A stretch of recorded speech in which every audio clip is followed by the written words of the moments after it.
esa, tiada menyekutui apapun jua baginya. Dan yang tunggal, yang tiada mengumpamai baginya sesuatu, dialah zat yang tunggal, yang tiada mengumpamai baginya sesuatu, tidak bisa diumpamakan dengan ini, dengan itu. Dan yang dikehendaki oleh segala hambanya, dan tiada baginya lawan. Bahwasanya zat Allah Subhanahu wa ta'ala itu, yaitulah zat yang dikehendaki oleh segala makhluk atau segala hambanya, dan tiada sekali-kali bagi zat Allah Subhanahu wa ta'ala itu lawan. Jangan coba-coba membandingkan zat Allah Subhanahu wa ta'ala dengan yang lainnya. Yang bersendiri ia tiada membandingi baginya sesuatu. Zat Tuhanmu itu bersendiri, tiada sekali-kali dibandingkan dengan sesuatu, tiada dapat dibandingkan dengan apapun jua. Itulah tekad yang harus kita tanamkan di dalam hati kita, saudara-saudara. Bahwasanya Allah Ta'ala itu sedia, tiada yang mendahului baginya, tiada suatu apapun yang terdahulu daripada Allah Subhanahu wa ta'ala.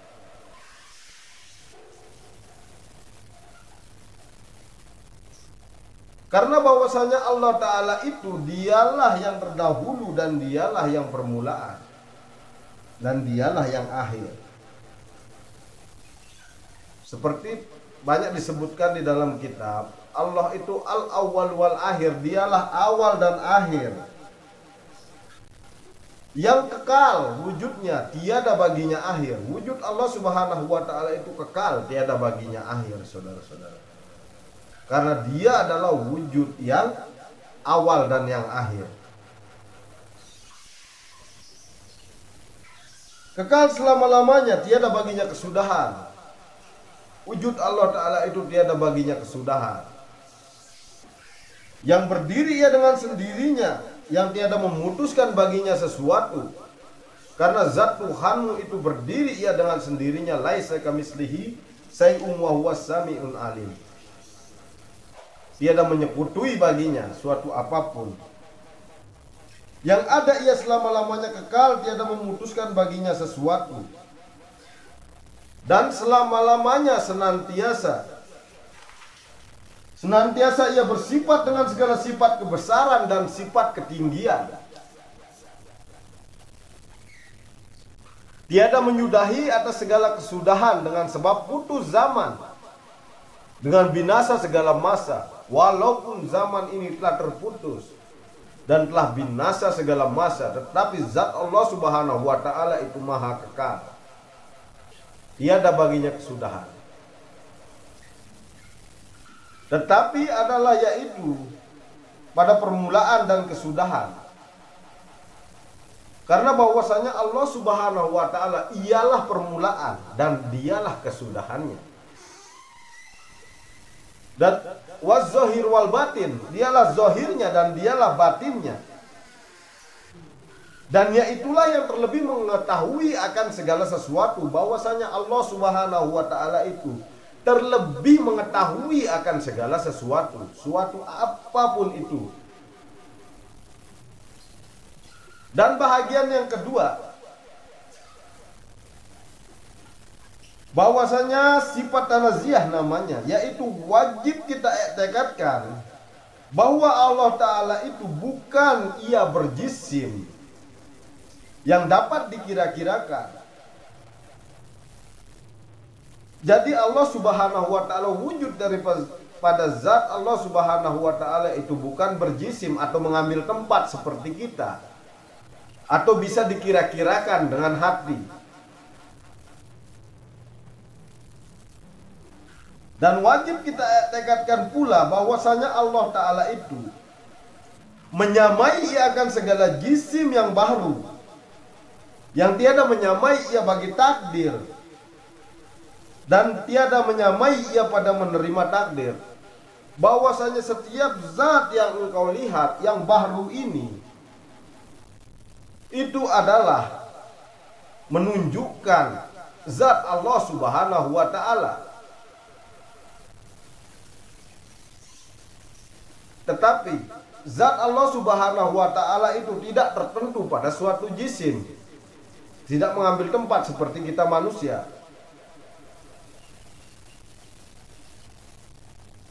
Dan tiada menerima bahagi.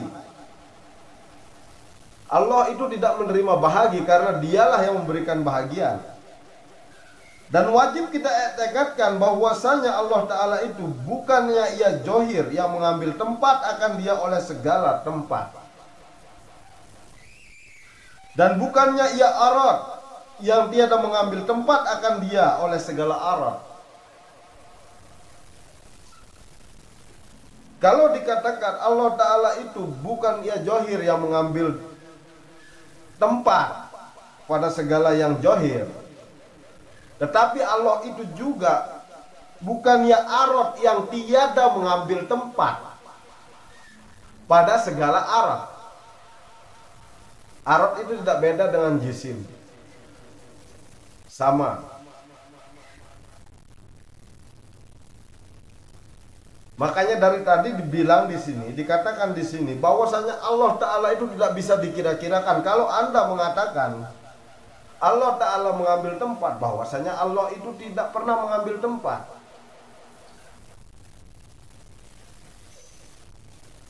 Kalau Anda mengatakan Allah Ta'ala tidak mengambil tempat, bahwasanya sekalian alam ini adalah wujud Allah Subhanahu wa Ta'ala.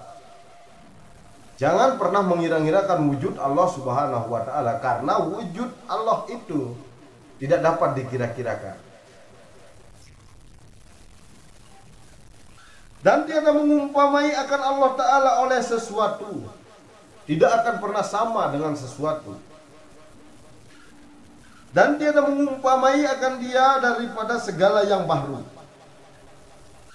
Dan wajib kita etikatkan bahwasanya Allah Subhanahu wa Ta'ala itu tidak boleh dijadikan akan dia oleh kira-kira, dan tiada meliputi akan dia oleh segala benua. Jadi Allah Ta'ala itu tidak bisa dikira-kira. Seperti kita bilang Allah Ta'ala itu kira-kira seperti ini atau seperti itu tidak benar. Allah itu tidak bisa dikira-kirakan. Dan Allah itu tidak menempati suatu benua atau diliputi oleh benua. Tetapi di dalam segala benua ini, disitulah ada Allah Subhanahu wa Ta'ala.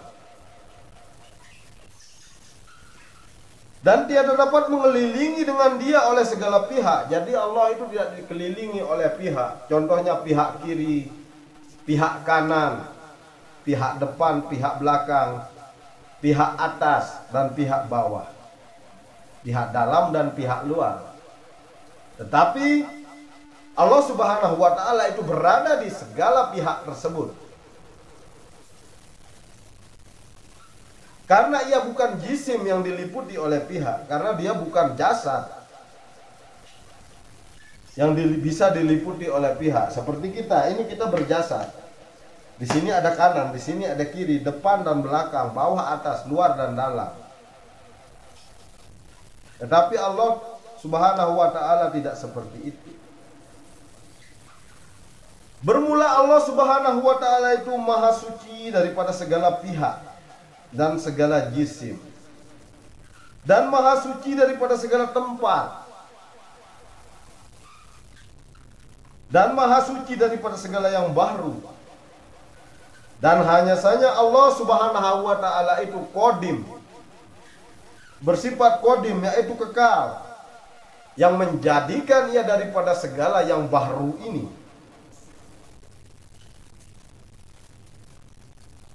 Dan tiada meliputi akan dia oleh segala bumi dan segala langit.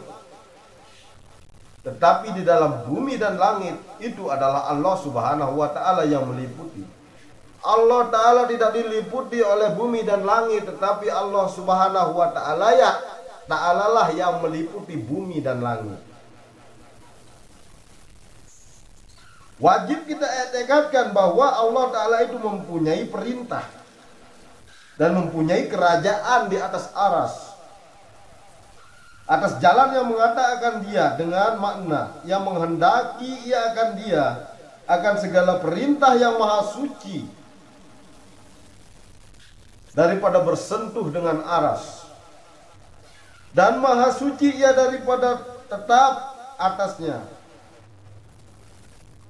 maha suci daripada bertempat di dalamnya, dan maha suci daripada mengambil tempat padanya, dan maha suci Allah Subhanahu wa ta'ala daripada berpindah-pindah.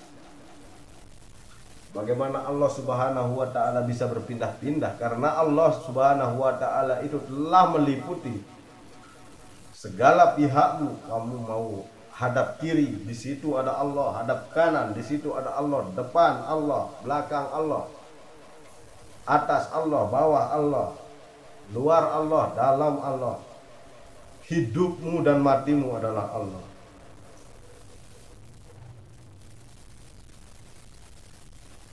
Jadi Allah Subhanahu wa ta'ala itu tidak benar kalau Allah Subhanahu wa ta'ala itu berada di suatu tempat.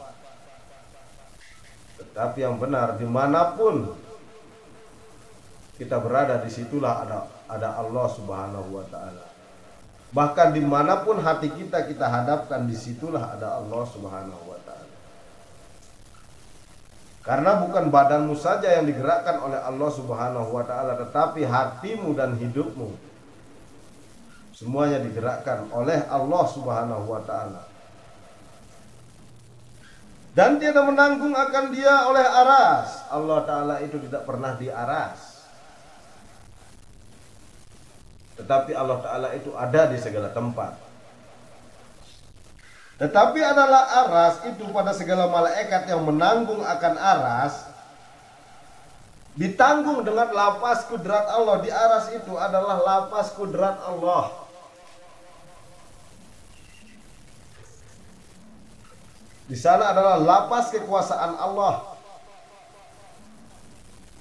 Dan tiada kekal mereka, segala mereka itu akan menanggung segala aras itu di dalam kuasa Allah Ta'ala dan di dalam perintahnya. Di sana ada diperintahkan para malaikatnya di aras itu oleh Allah Subhanahu wa ta'ala.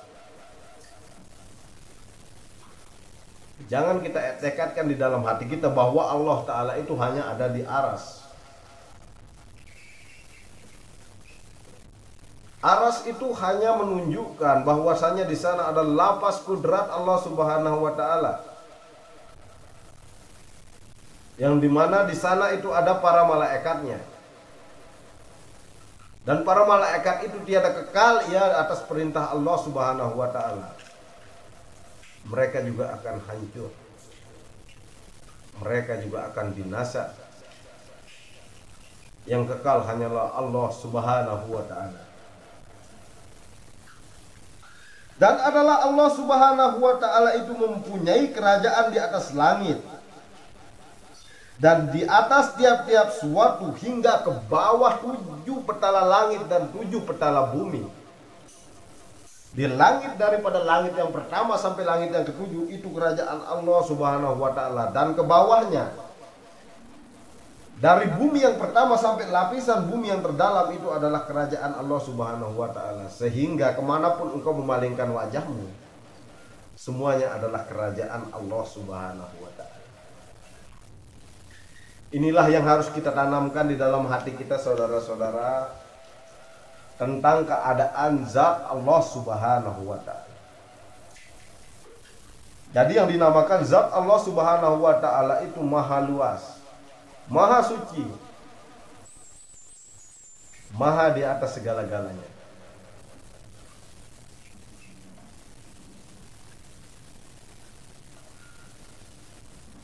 Yaitu memerintah di atas segala sesuatu,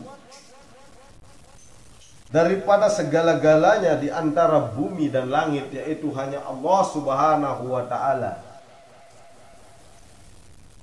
Karena Dia adalah rajanya, maka dialah yang memerintah kerajaannya di bumi dan di langit itu, yang amat tinggi derajatnya daripada aras. Seperti bahwa adalah ia amat tinggi derajatnya daripada yang di bawah 7 petala langit dan 7 petala bumi tersebut. Sama kedudukan kerajaan itu, yang di atas langit dan dari bumi ke bawah itu sama derajat. Karena semuanya adalah kerajaan Allah Subhanahu wa ta'ala. Jadi jangan dianggap kalau yang di atas langit itu tinggi dan yang di bumi itu rendah. Karena sama-sama kerajaan Allah Subhanahu wa taala, maka sama derajatnya. Demikian penjelasan tentang i'tikad. Semoga apa yang kami jelaskan di sini bisa memberi manfaat bagi kita semua dan bisa kita jalankan dalam kehidupan kita sehari-hari. Kurang lebihnya saya mohon maaf. Wabillahi taufiq wal hidayah. Wassalamualaikum warahmatullahi wabarakatuh.